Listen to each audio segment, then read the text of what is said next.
المجيد وفي الفرقان الحميد.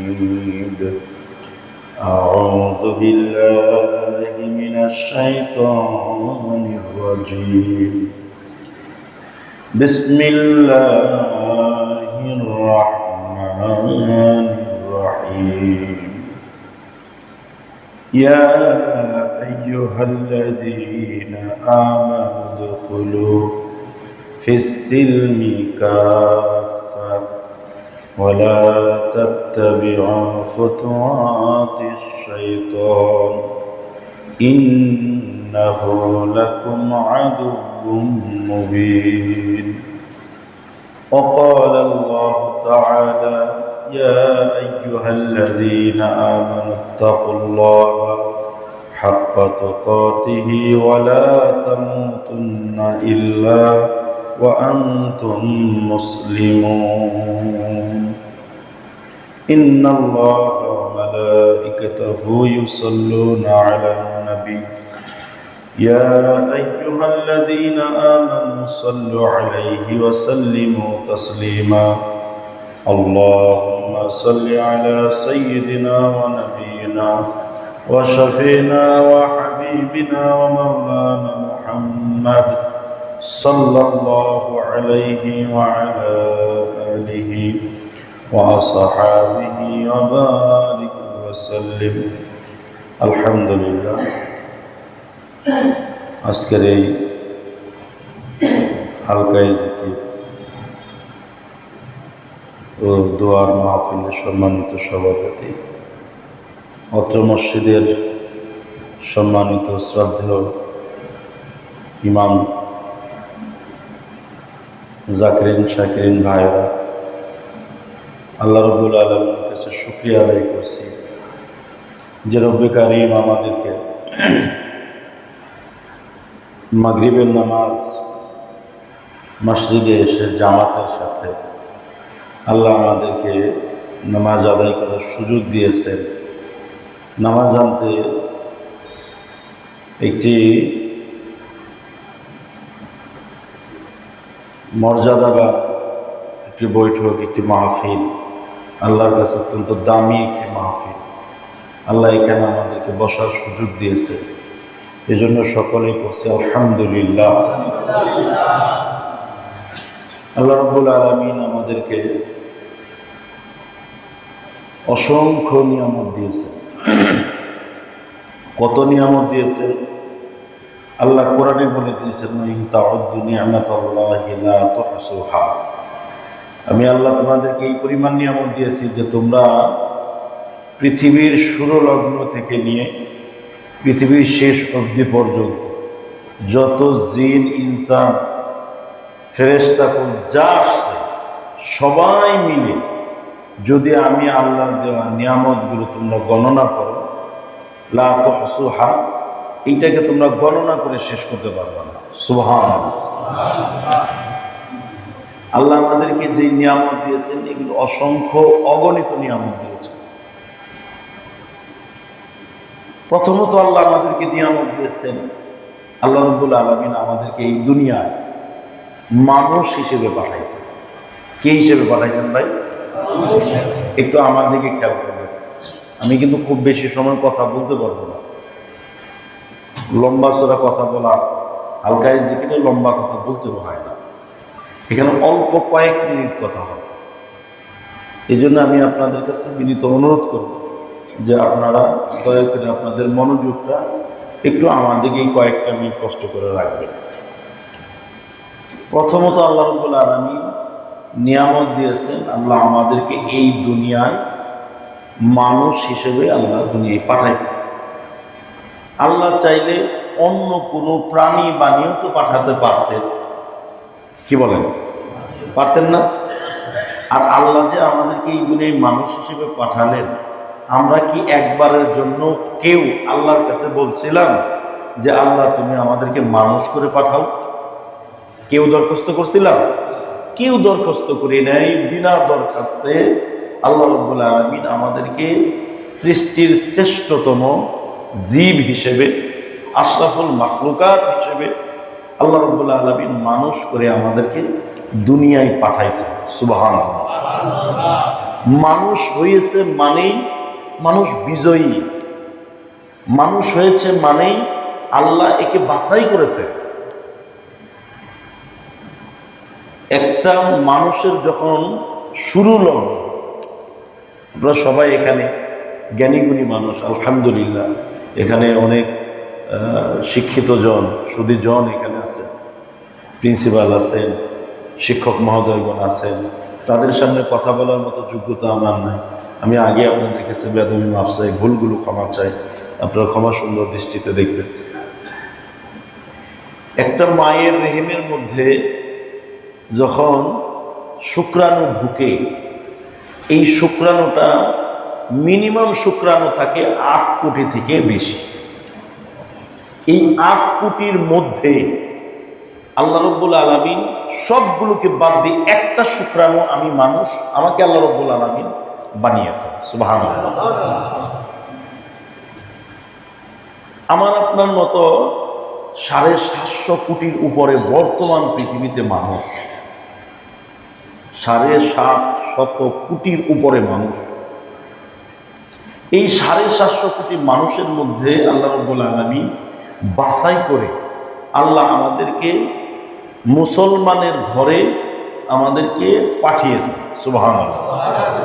যদি আমাদের জন্মটা কোনো মুসলিম পরিবারে না হয়ে অন্য ধর্ম অবলম্বী কোনো পরিবারে আমার আপনার জন্ম হতো, তাহলে এই দিন, এই ইসলাম, এই ঈমান গ্রহণ করাটা আমাদের জন্য সম্ভব হতো কিনা এটা আমরা জানি না।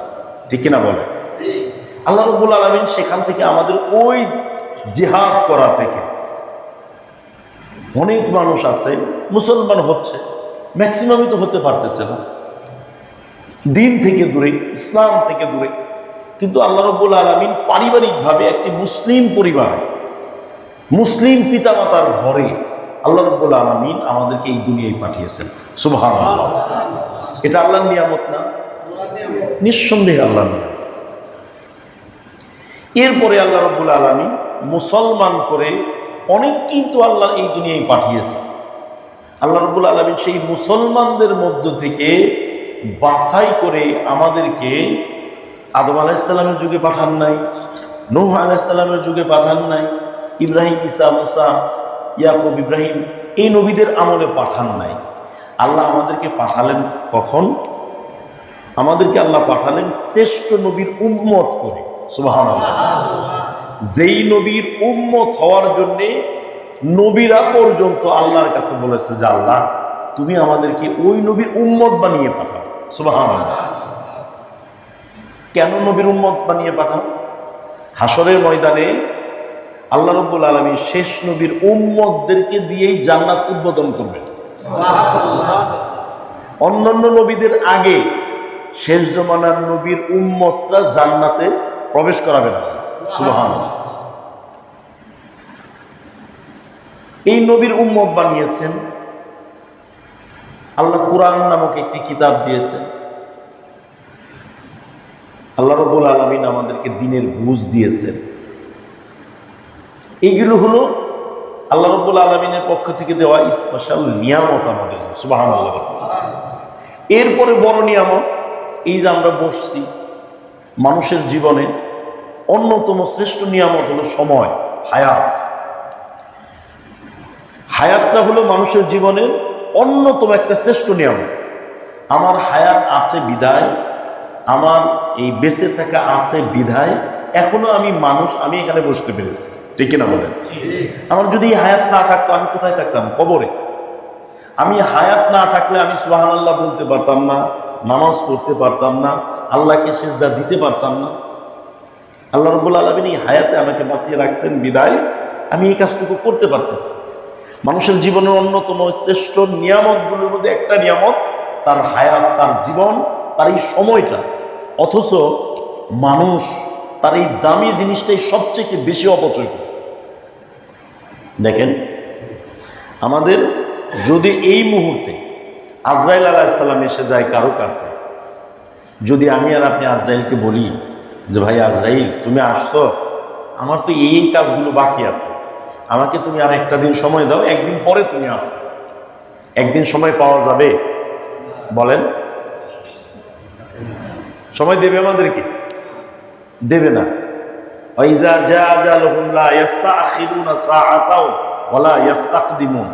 মৃত্যুর সময় যখন উপস্থিত হয়ে যাবে, একটা কদম সরাবার মতো সময় সুযোগ দেয়া হবে না মানুষ। যদি আমি আর আপনি অফার করি যে আজরাইল তুমি আসছো, গোটা পৃথিবী তোমাকে দিয়ে দেব, গোটা পৃথিবী, তুমি আমাকে 1 সেকেন্ড সময় দাও, 1 সেকেন্ড সময় দেবে? তাহলে গোটা পৃথিবী দিয়ে যেটা পাওয়া যায় না, তার চাইতে দামি কি হতে পারে? আমরা তো মানুষ, আমরা এই সময়টা আমরা দেখি না, আমরা এটা মূল্যায়ন করি না, কদর করি না। মানুষ, জান্নাত হলো মানুষের জন্য একটা চূড়ান্ত সফলতা, নাকি বলে?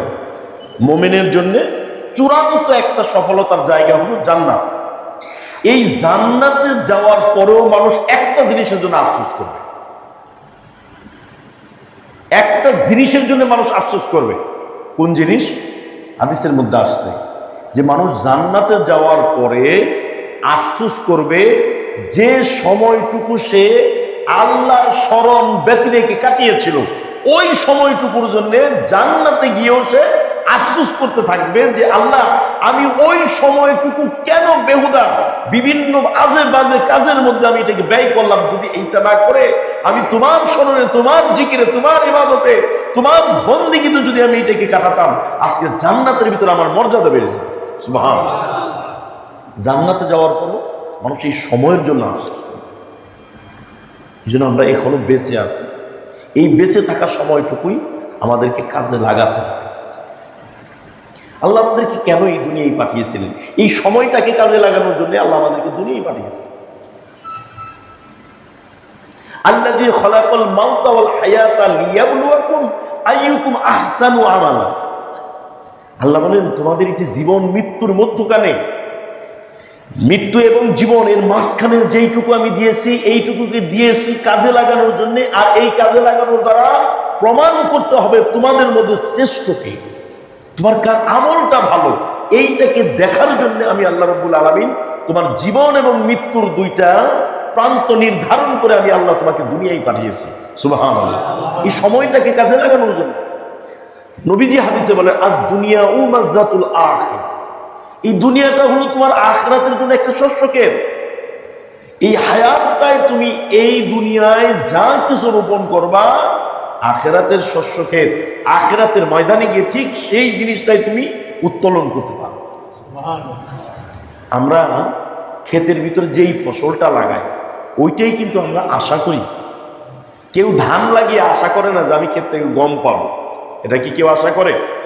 আলু লাগিয়ে কেউ আশা করে না যে আমার ক্ষেতে মূলা হবে।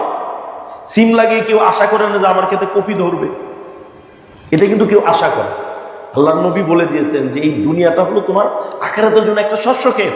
এখানে তুমি যেই জিনিসটা রোপণ করবা, যেই জিনিসটা আবাদ করবা, ঠিক ওই জিনিসটাই তুমি হাসরের ময়দানে আল্লাহর কাছ থেকে নিতে পারবা। সুবহানাল্লাহ। ফামান ইয়া'মাল মিসকালা যাররাতিন খায়রান ইয়ারা ওয়া মান ইয়া'মাল মিসকালা যাররাতিন শাররান ইয়ারা। আল্লাহ রাব্বুল আলামিন বলেছেন যে তুমি যদি এই দুনিয়ার হায়াতে জিন্দেগিতে যাররা পরিমাণ ভালো কাজ করো, সেইটাকে আমি আল্লাহ রাব্বুল আলামিন তোমাকে দেব। আর যাররা পরিমাণ খারাপ করলে সেইটাকে আমি আল্লাহ রাব্বুল আলামিন তোমাকে দেব। এই জন্যই যে আমরা যে সময়টুকু বসেছি, মসজিদের ভিতরে বসেছি, আল্লাহ আমাদেরকে এখানে কবুল করেছেন। নিঃসন্দেহে আমাদের জীবনে যে সময়গুলো আমরা কাটিয়েছি, তন্মধ্যে শ্রেষ্ঠতম সময় হলো আজকে আমাদের এই বসার সময়টুকু। বলি সুবহানাল্লাহ। মসজিদকে বলা হয় আল্লাহর ঘর। কার ঘর বলেন? বলেন কার ঘর? আল্লাহর ঘর। আমরা যেই সময়টুকু নিয়ে আল্লাহর ঘরের ভিতরে বসেছি, নিঃসন্দেহে আল্লাহ রাব্বুল আলামিন এই সময়টুকু আমাদের একটা শ্রেষ্ঠ সময়ের ভিতরে অন্তর্ভুক্ত হয়ে যাবে। আমাদের জীবনের আমলনামার ভিতরে শ্রেষ্ঠ একটি সময় এটা হয়ে যাবে ইনশাআল্লাহ। হয়ে যেতে পারে এই সময়টুকুকে উসিলা করে আল্লাহ রাব্বুল আলামিন হাসরের ময়দানে আমাদেরকে মাফ করে দিতে পারে। সুবহানাল্লাহ। এই জন্যে আমরা এই সময়টুকুর কদর করি। আমরা এখান থেকে যে কথাগুলো, যে মেসেজগুলো আমরা শুনবো, সেগুলোকে আমরা আমাদের বাস্তব জীবনে সেগুলোকে ব্যয় করার চেষ্টা করব। আল্লাহ যেন তৌফিক দান করে।